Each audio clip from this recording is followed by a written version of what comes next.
नमस्कार सर. नमस्कार, नमस्कार. बोला. सर आजपासून पुढील 7 ते 10 दिवसाचा पावसाचा अंदाज कसा आहे आणि कुठे पाऊस राहण्याची शक्यता दाट आहे? आजची 24 तारीख सुद्धा झडीचं वातावरण महाराष्ट्रामध्ये आहे आणि दिवसा काही ठिकाणी काळेकुट्ट आभाळ आणि सटकारे-बिटकारे प्रामुख्याने येत राहतील सर्व जिल्ह्यांमध्ये सर्व ठिकाणी. हो. आणि जसा-जसा दिवस मावेल आजच्या तारखेला आणि दिवस मावळता काही ठिकाणी तर काही ठिकाणी संध्याकाळच्या मध्यरात्रीपर्यंत सुद्धा जोरदार पावसाच्या फळ्या निघणार आहेत. हो, हो. आणि 24 तारखेसारखी आणखीन उद्याची 25 तारीख सुद्धा आहे. हां. आणि विशेष म्हणजे आपण सातत्यानं रेकॉर्डिंगच्या माध्यमातून ज्या गोष्टी शेतकऱ्यांना सांगतोय, हो. त्या गोष्टी शेतकरी मला वाटतं अर्धवट ऐकताय की काय? कारण की कमेंट सुद्धा मी पाहतोय. हो.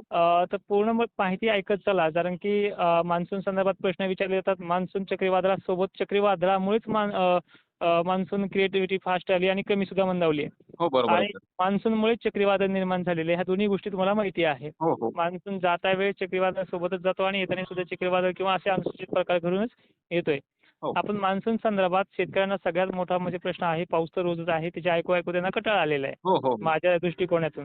हो. पण जाईल कधी ह्या प्रश्नावरती आपण बोलणार आहोत. विभागानुसार हे देखील गोष्टी वेगवेगळ्या पद्धतीनं आहेत. हो. तत्पूर्वी आजची 24 तारखेची जी कंडिशन आहे ती आज मराठवाड्यातल्या सर्व जिल्ह्यांना टप्प्यानुसार काही ठिकाणी दुपारच्या वेळेला सटकारीत, काही ठिकाणी दिवस मावळतीला उंच उंच आभाळाच्या मोठ्या मोठ्या फळ्या देखील निघतील आणि मराठवाड्यामध्ये पूर्वेकडनं आभाळ निघेल हं, आणि हं. ते ढग वरती जाण्याचा प्रयत्न करतील. हां. तर हे झालं मराठवाड्याचं. विदर्भामध्ये सुद्धा अकोला असेल, अमरावती असेल ह्या भागांना सुद्धा काही ठिकाणी गर्जनेचे प्रकार ह्या 1-2 दिवसात देखील पाहायला मिळतील आणि आजही चान्सेस आहेत.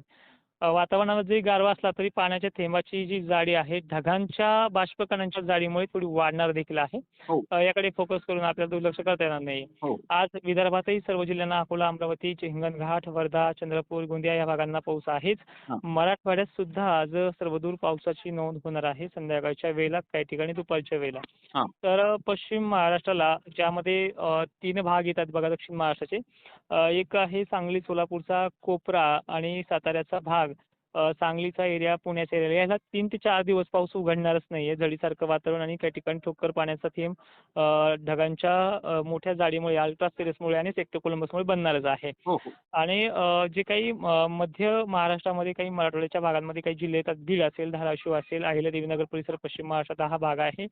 छत्रपती संभाजीनगर असेल, भोकरदन, जाफराबाद इकडे परळी वैजनाथ जे काही परिसर असेल लातूरसह हं. मराठवाड्यातल्या ह्या सुद्धा भागांना आणि मध्य महाराष्ट्रातल्या ह्या सुद्धा भागांना आजही जोरदार पाऊस होणार आहे.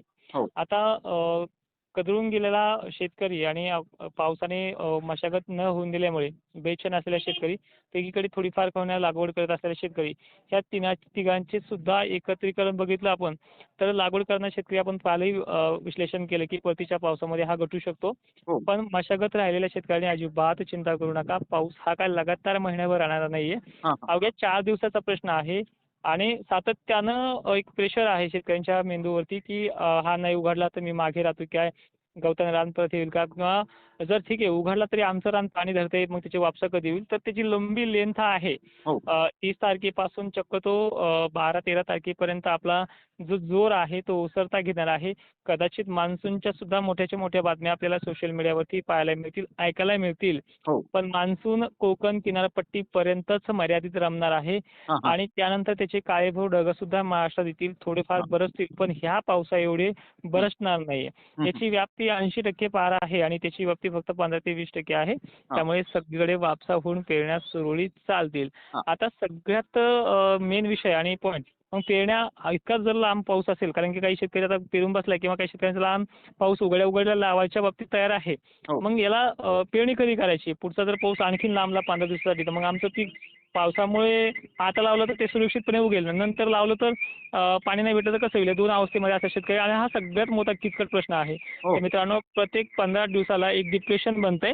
त्या डिप्रेशनमध्ये 11-12 तारखेचा पाऊस तुम्हाला बरसेल. त्यावेळेस तुमच्या पेरण्या देखील झालेल्या असेल किंवा करायच्या असेल तर त्या पेरण्याला तुम्हाला तो पाऊस कामी येईल. हां. आणि सर हं. एक शेतकऱ्यांचा प्रश्न होता, सध्याच्या हवामानात पेरणी करावी का थोडं थांबावे? सध्याच्या हंगामात पेरणी आपल्या रिस्कवर करायची आहे. कारण हां. की मी तुम्हाला विश्लेषण अशा पद्धतीने केलंय की परतीच्या पावसात आपलं पीक घटेल का? हा विचार करून करा. कारण की बऱ्याच शेतकऱ्यांची नदी नाल्याच्या काठाला शेत आहे. बऱ्याच जणांच्या ठिकाणी परतीचा पाऊस खूपच बरसतोय.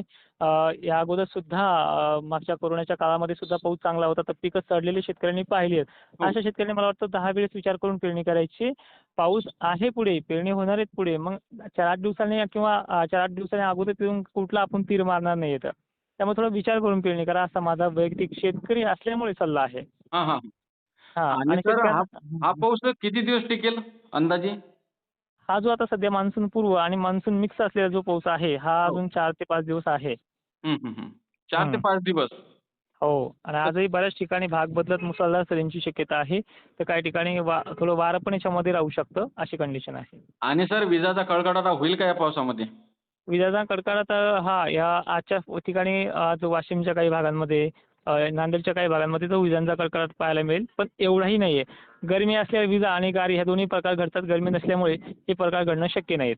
आणि सर पाऊस पुढे नेहमीच असेल का खंडित स्वरूपाचा असेल?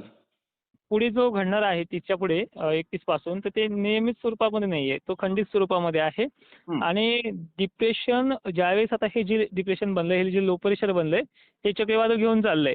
हो. त्यामुळे मान्सून जरी आला, तो कोरडा बी येण्याचे चान्सेस आहेत किंवा तो रमण्याचे चान्सेस आहेत. त्याबद्दल आपण सविस्तर माहिती दिली आणि शेतकऱ्यांना सुद्धा माहिती आहे, की जूनमध्ये पाऊस काही ना काहीतरी पेरल्यानंतर उघडतोच. हे दरवर्षी नित्य प्रमाणे चालत आलेलं आहे. त्यामुळे त्यांनाही कळतंय ह्या गोष्टीला थोडं कसं सामोरं जायचं आपल्याला. त्या पेरणीसाठी वेळ मिळणार आहे, सगळ्या गोष्टी होणार आहे. त्याचा पूर्ण विचार करून आपल्या पेरणीचा निर्णय घ्यायचा आहे. आणि सर दररोजची अपडेट कुठे व कशी मिळावी तुमची? तुमच्या चॅनल तर रेग्युलर आपण अपडेट देत असतो. हो. फक्त काय करायचं, चला जी माहिती दिली असते ती शेवटपर्यंत पाहण्याचा प्रयत्न करायचा आणि तोडकर हवामानंदाचं जे आपलं पेज आहे, हो. त्या पेजवरती देखील आपण तिथे माहिती देण्याचा प्रयत्न करतो.